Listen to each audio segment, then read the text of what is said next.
This week we're making a square, and it's made up of a colourwork pattern created by slipping stitches. And where you slip the stitches, you can see here those stitches are carried up the work on the right side, and then they create a line, so it almost looks as though you're working two colours on one row, wherein in fact you're only using one colour at a time. So it's a really great way to create a nice interesting stitch pattern. So what I'm going to show you is just how to slip the stitches, just to make sure that you get this nice straight line of slipped stitches, and then they're not twisted or anything like that. So first of all, you're going to join your contrast colour, and I just twist my colours around each other, but if you want to knot them on, it's entirely up to you. And then we're going to follow the pattern which tells me to knit 3,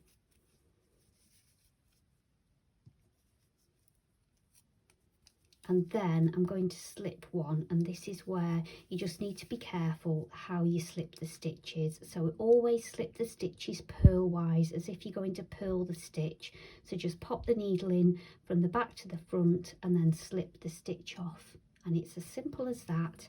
And then you just, the yarn is at the back, which is where you need it to be, and then you just knit the next 5 stitches, and then you slip another stitch.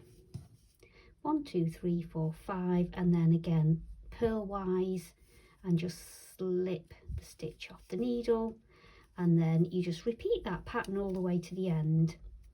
So it's really, really easy once you've got your slipped stitches in place, because what you can see is where I'm slipping the stitch, it's in the main colour here, so you can see where the slip stitches are now. You don't necessarily even have to look at the pattern, which is great. So I'm just going to carry on now to the end, and then on the purl row, all you're going to do then is purl the stitches,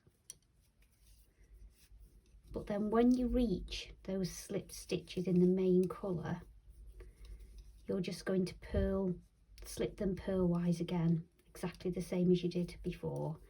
The yarn is at the back, the yarn is on the wrong side of your work anyway, because we're on a purl row, so you don't need to do anything with the yarn when you slip the stitch. It's already in the right place on the back of your work. So we just slip the stitch purlwise and then purl 5. So it's really, really easy once you get going. I just repeat that all the way to the end, and then you're ready to repeat those 2 rows once more.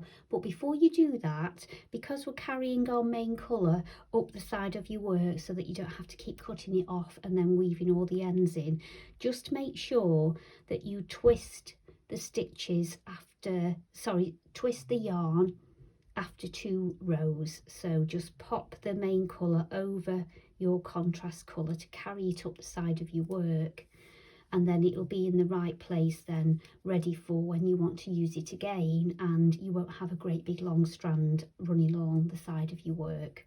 So now we're going to repeat those 2 rows once more. So we're back on the knit row. Just remember to slip the stitch purlwise to keep those lines of main colour that you're slipping nice and straight. We're just going to do the pattern all the way to the end. And remember, on the purl row again, just slip the stitch purlwise. The yarn is already on the wrong side of your work, and then we just purl 5.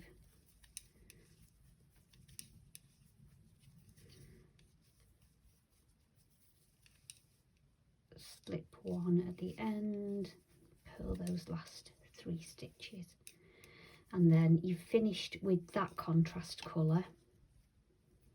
So you can cut that off and just make sure that you leave a long enough tail of yarn so that you can weave it in later.